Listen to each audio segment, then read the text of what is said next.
Okay, let's unpack this. We've got a really fascinating analysis here of Japan for 2026. It's a deep dive taken straight from a major travel series, and it's really trying to answer that one big question for you, the traveler. Is Japan in 2026 actually worth all the hype? Exactly. Yeah. That's the mission today. Our sources, they've really put together this profile focusing hard on the sheer contrast that defines Japan, this constant, almost dramatic tension between its deep ancient traditions and, well, some of the most cutting-edge futuristic stuff on the planet. Yeah. So for you, the listener, we're basically distilling all of that, the geographical insights, those cultural nuances, and importantly, the practical travel tips you really need, just so you can get a clear picture of how viable, how enriching a trip in 2026 could actually be. I find it so interesting that the sources frame it through this duality right from the get-go. Like, you have this incredible dedication to perfection. Think of a sushi master, honing a technique for centuries, quiet artistry. And then, bam, it's set against this backdrop of a vast, ultra-modern, neon-drenched city sprawl. So the big question this whole analysis circles around is, how does Japan, this land of, ancient temples and soaring skyscrapers, actually manage that balance between its huge cultural legend and the reality of being a modern global destination that, frankly, everyone wants to visit now? And what's really illuminating is that the sources aren't just like describing geography. They're defining an experience, a cognitive experience that's rooted in that contrast. You can find yourself in this timeless natural beauty, like a really serene, preserved forest. And then literally minutes later, you step right into the kinetic, almost overwhelming energy of a global megacity. That duality, that friction, it is modern Japanese life. And understanding that is probably the crucial first step to planning a trip that feels successful, not just, overwhelming. And when we talk about that kinetic energy, we definitely have to talk about the big urban players. The analysis straight away defines the two main cities that kind of anchor the country's travel profile. So you've got Tokyo, pegged as the ultimate futuristic megacity. Yeah. And then on the other side, there's Osaka, which the analysis calls kind of affectionately the nation's kitchen. And that comparison is absolutely critical, especially if your time is limited, right? Yeah. Tokyo is described as this electric blend. It's vast, it's sprawling, maybe a bit daunting, sure, but it delivers pretty much everything. High culture, pure spectacle, you name it. Osaka, on the other hand, is presented as having this really distinct, focused, and importantly, immediately approachable vibe. So if you only have time for one massive city, decided between Tokyo's sheer scope and Osaka's focused energy and approachability, Right. well, that's probably the first big decision you'll make. Okay, let's jump right into Tokyo then. The sources paint this incredibly vivid picture, this electric blend of ultra-modern and traditional. But what really comes through, I think, is the sheer, almost overwhelming energy of the place. It's totally defined by motion, isn't it? When you look at the ultra-modern side, those iconic sites really capture that global energy. We're talking about Shibuya Crossing, which is, more than just a big intersection. It's this world-recognized symbol of connectivity, of controlled chaos, handling hundreds of thousands of people every day. Right, it's mesmerizing. It is. And then you've got Akihabara, the high-tech hub. It started as an electronics district, but now it's the absolute epicenter for otaku culture. Multi-story arcades, themed cafes, tiny shops packed with electronic parts. It's like the physical manifestation of Japan's relationship with technology and maybe escapism. But the amazing thing about Tokyo, as the sources point out, is how seamlessly these hyper-modern hubs blend with deep history. You have these really essential historic counterpoints that give you a needed mental break from all the neon. The analysis points specifically to the tranquility you find at Meiji Shrine. It's this huge, surprisingly dense green space, like a lung right in the middle of the city.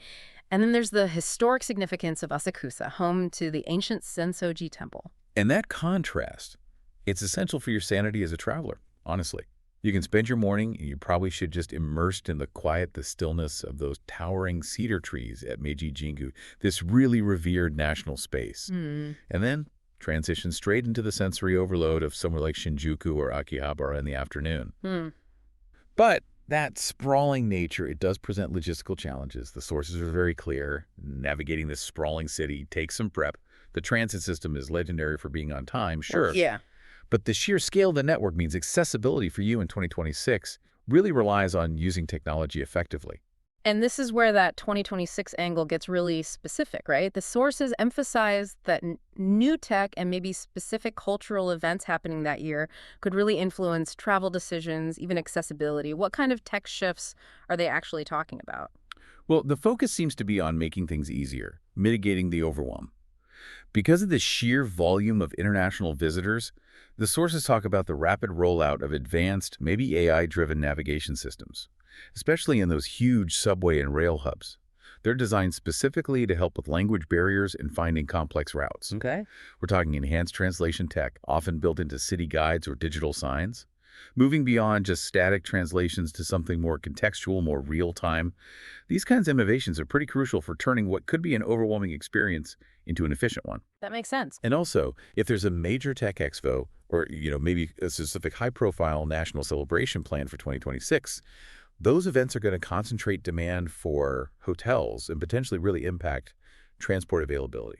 So being aware of the calendar is definitely part of using the city's resources well. Okay, so let's shift from that controlled chaos and tech marvel of Tokyo to what the sources call the urban alternative, Osaka.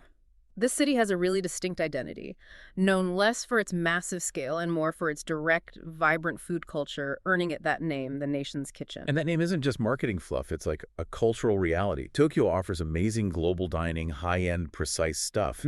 But Osaka, it offers the soul of local Japanese cooking, often enjoyed right there on the street. Sounds good already. Yeah. The sources dive right into the specific highlights, which are totally intertwined with the city's identity.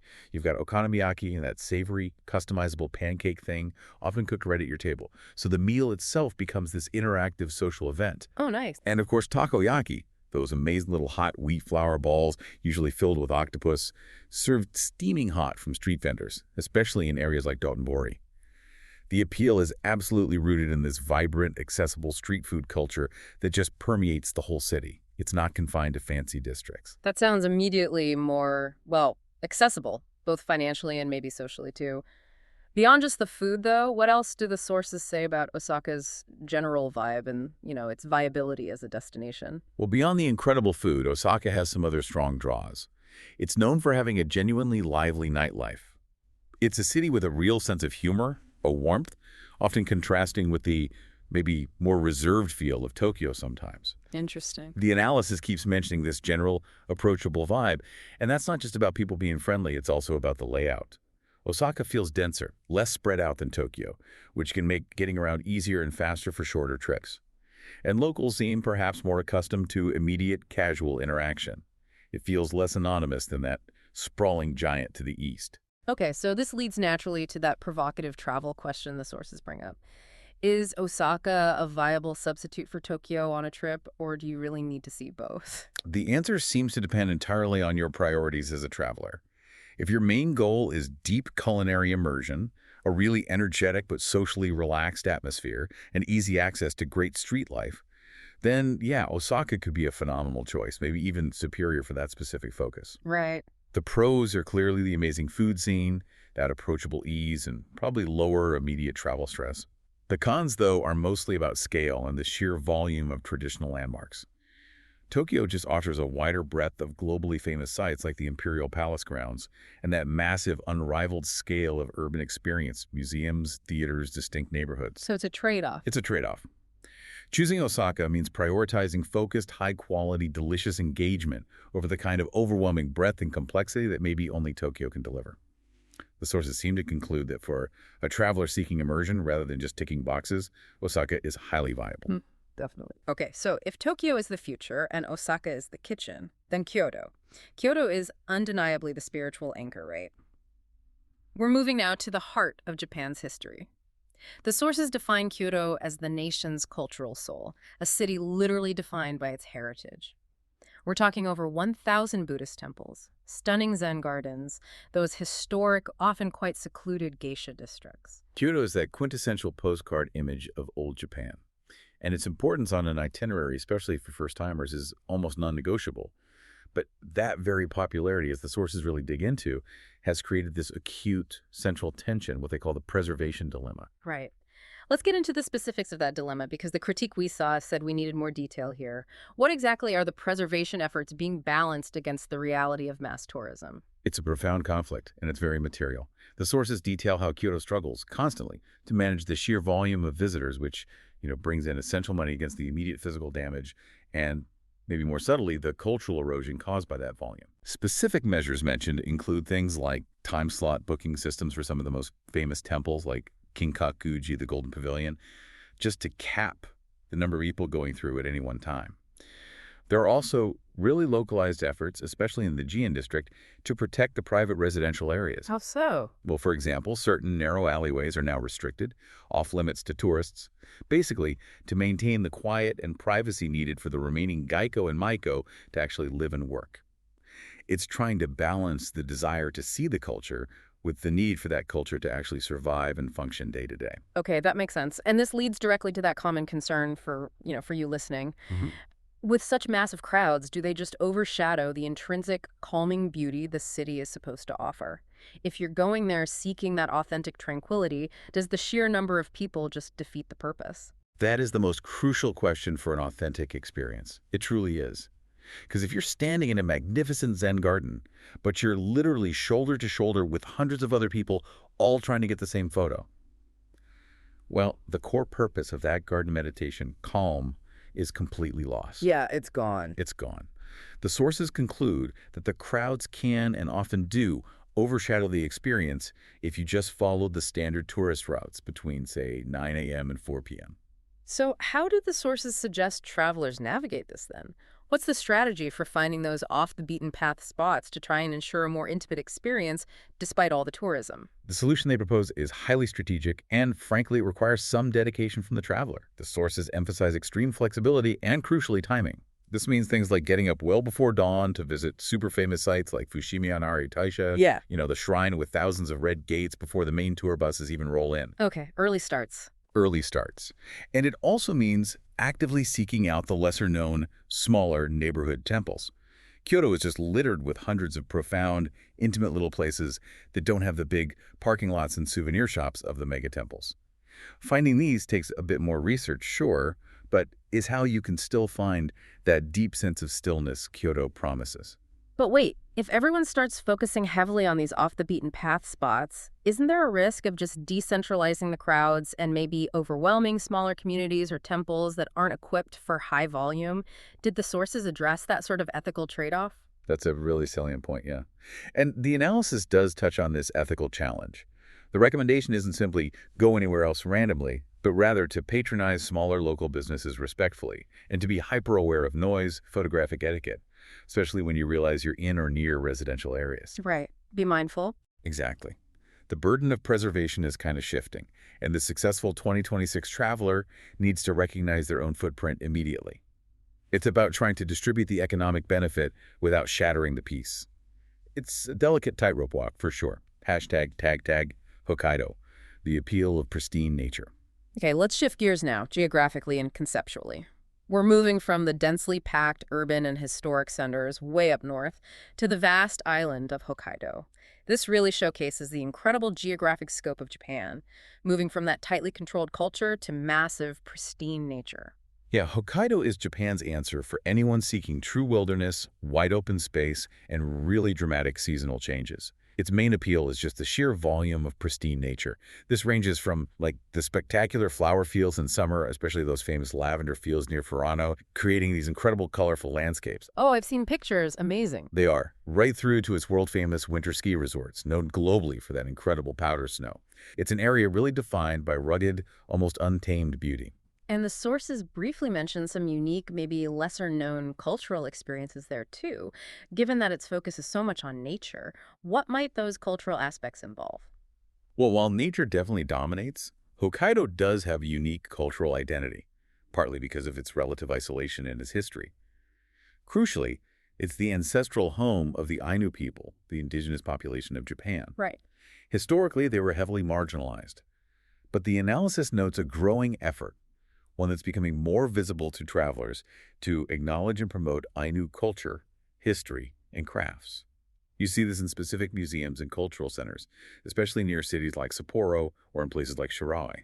This offers a really distinct cultural perspective, totally different from what you find on the main island of Honshu. That's really interesting. And the food scene is distinct too, heavily focused on amazing seafood, high-quality dairy. Hokkaido is famous for dairy, and generally heartier food reflecting that northern climate. Let's talk about the evolution of the area then. The sources mention Hokkaido is evolving with sustainable tourism efforts. What does that actually mean for a traveler in 2026? What does sustainable tourism look like in that context? This is a pretty major insight, yeah. Hmm. It suggests a move towards maybe higher value, lower impact tourism. Sustainable tourism in Hokkaido seems to mean visible efforts to preserve that fragile, almost subarctic wilderness. The sources cite examples like implementing strictly regulated hiking paths, especially in national parks like Shirotoko, to prevent erosion and minimize disturbance to wildlife. Okay, so more controls. More controls, yeah. And also, some high-end ski resorts are apparently pioneering efforts in carbon offsetting and really focusing on local sourcing for their operations, aiming for almost neutral environmental footprints. For you, the traveler, this means the experience might be more focused on quality interaction with nature, think smaller group tours, dedicated eco-friendly lodges or hotels, ensuring that the incredible environment you traveled all that way to see remains protected for future visits. All right, now we get intensely practical. Japan's event calendar is world famous, and its seasonality, well, it profoundly influences everything about travel crowds, costs, what you can even do. This is where planning hits reality hard. Exactly. The sources are really clear. Peak events define the travel seasons, and they absolutely define the prices. You've got the ephemeral but truly breathtaking beauty of the cherry blossoms, the sakura. It's a phenomenon so globally desired that it causes massive spikes in travel costs and crowds. And because the bloom date is unpredictable and the peak viewing only lasts about a week, timing is everything. Wow, just a week. Just about, yeah. And then you have the dramatic winter draws like the Sapporo Snow Festival up in Hokkaido, where these enormous ice sculptures completely transform the city. So the mission here for the listener is to highlight the must-see events for 2026, but also give some actionable advice on how to experience them authentically without just getting swept away by the masses. Right. Actionable advice for Sakura, according to the sources, is basically twofold: flexibility and regional strategy. Since the bloom generally moves north across the country, travelers are advised to monitor the official cherry blossom forecast almost obsessively. Okay, keep checking. Definitely. And instead of just competing for crowded spots in the main city parks, the sources suggest looking for regional spots, maybe temples known for weeping cherry trees just outside the main centers, or combining the bloom viewing with things like late-night illuminations, which often draw smaller crowds. For huge events like the Snow Festival, honestly, booking accommodation and transport 8 to 12 months in advance is pretty much necessary. The local infrastructure just can't handle last-minute surges. Wow, that far ahead. Okay. This feeds right into the need to understand how seasonality really shapes travel plans. It's way more complex than just checking the weather forecast, isn't it? Oh, significantly more complex. Seasonality dictates crowd levels the sources really stress, avoiding Golden Week, that cluster of holidays in late April, early May. Pretty much the entire country travels then, and prices go through the roof. Good tip. It also dictates what activities are even available. For instance, the famous autumn foliage viewing, Koyo, also creates a travel peak, needing similar booking strategies to Sakura. And interestingly, the sources identify some new cultural trends that seem to be influencing tourism in 2026. It implies the standard seasonal flow might be getting a bit more fragmented. Tell us more about those shifting trends then. The critique we saw at our previous discussion was a bit vague. What specifics are the sources flagging about new tourist interests? What's changing? Well, the trends seem to point towards people seeking depth over just breadth. We're apparently seeing a big increase in interest in regional culinary tours that deliberately avoid Tokyo and Osaka, focusing instead on places like Fukuoka for its famous ramen, or specialized sake breweries way up in Niigata. Okay, more niche. Exactly. And there's also a distinct surge in visitors looking for hands-on traditional craft workshops, things like pottery classes, indigo dyeing experiences, maybe even katana forging demonstrations. These are inherently small group, low-volume experiences. These trends allow travelers to find really significant value and immersion during the shoulder seasons like late spring or early autumn or in small cities. Yeah. It's starting to shift that traditional peak tourist flow away from just the famous seasonal blooms. Now, for the segment that really dictates reality for most people, addressing the practical financial questions every listener is asking, Is Japan just prohibitively expensive in 2026? How do I manage my budget? Right. The sources tackle this head on. They basically confirm Japan is a mid to high cost destination globally, yeah. Where? But careful planning does offer significant ways to save money. We could look at the cost breakdown they provide. Accommodation is confirmed as the biggest chunk of the budget, especially those high-end international hotels in central Tokyo and Kyoto. Room rates there have seen steady increases. Transport is usually the second major cost, followed by food. However, food costs can be radically managed. If you rely on quality local options, street markets, even convenience store fare, which is surprisingly high quality in Japan, your food budget can become highly manageable. So, what specific strategies for saving money, for maximizing that travel budget, are highlighted? The key seems to be strategic trade-offs. To manage accommodation costs, travelers are advised to maybe prioritize booking local business hotels or staying slightly outside the absolute city center hubs, maybe using local rail lines for a slightly longer commute each day. Makes sense. For food, the strategy is embracing the local, actively seeking out set lunch menus, finding local ramen or gyozaps rather than always defaulting to tourist-focused restaurants. But the most critical financial leverage point, the one requiring immediate attention for 2026 planning, relates to transport. Ah, yes, the crucial update, the Japan Rail Pass. The sources flag this as essential, implying changes that really alter the financial maths for anyone planning a multi-city trip. What exactly are those changes? This is the absolute must-know detail. The analysis confirms a recent, very significant structural change to the JR Pass system. Specifically, the sources point to an approximate 70% price increase for the standard 7-day national pass. 70%? Yeah, 70. It's a massive hike, and it fundamentally shifts the value proposition. Historically, the pass was almost an automatic win, budget-wise, for anyone doing, say, a round trip between Tokyo and Kyoto, Osaka. Right, you just bought it. You just bought it. Post-hike, the sources conclude that for many, maybe even most travelers now, purchasing individual bullet train, Shinkansen tickets, or perhaps utilizing regional rail passes, which are still pretty cost-effective for specific areas, becomes a more sensible and often cheaper strategy. Travelers must meticulously calculate if their specific itinerary actually justifies the cost of the national pass now. You can't just assume it's the best deal anymore. That is a complete game changer. It means you need to be ready to pivot your whole transport strategy based on your exact route, not just rely on the old playbook. Precisely. It demands a level of itinerary engineering, of calculation that wasn't really required before. But beyond the wallet and the calendar, there's the matter of cultural interface. The sources strongly insist that knowing some crucial local etiquette is necessary for smooth and respectful travel. It really seems like respect is just non-negotiable for having a positive experience in Japan. What are the specific etiquette points they emphasize? Etiquette in Japan is just deeply woven into everyday interactions, and the sources highlight several non-negotiables. Paramount among these is public conduct specifically, avoiding loud phone calls or music on trains. That expectation of quiet on public transport is really high. Okay, keep it down. Keep it down. Cash handling is also key. Yeah. You generally don't hand money directly to a person. You use the little tray provided. That's quite important. And also, the nuances of visiting temples and shrines, like the purification rituals before entering, being mindful about photography in restricted areas, those are vital. Travelers who put in just that small effort to learn these basics will likely find a much warmer, smoother reception from their Japanese hosts. #Outreka. Wow. Okay, so we've navigated the tech sprawl of Tokyo, we've tasted the culinary heartbeat of Osaka, explored that preservation tightrope walk in Kyoto, and even experienced the sustainable wilderness way up in Hokkaido. Synthesizing all these geographical, cultural, logistical findings, the sources seem to deliver a pretty clear final verdict on viability, don't they? They do. And that verdict is a resounding yes.